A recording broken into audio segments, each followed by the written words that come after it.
Welcome to Pindar Poetry. We hope you learned something new. You already have Excel open. Enable the Developer tab and allow macros so automation can run. First, decide whether you need workbook-level macros, sheet-specific routines, or Power Query transforms for repeatable data shaping. Next, press Alt plus F11 to open the VBA editor and insert a module, or switch to Data Get and Transform for Power Query. Once done, outline the steps you want automated as discrete actions. Clean, transform, summarize, so you can translate them into VBA procedures or query steps.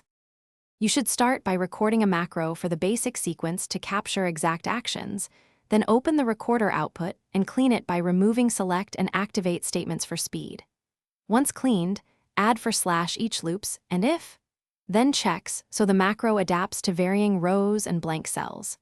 If your task is ETL heavy, build a Power Query with parameterized steps for merges and filters. Make sure to test on a copy and add descriptive comments so you can revisit logic quickly.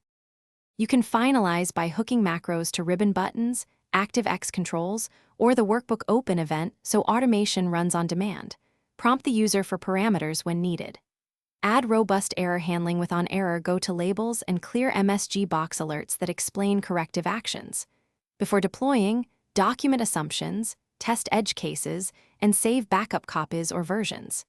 If something goes wrong, first run step-by-step with F8. Check variable values in the locals window, and inspect error messages to pinpoint the failing line.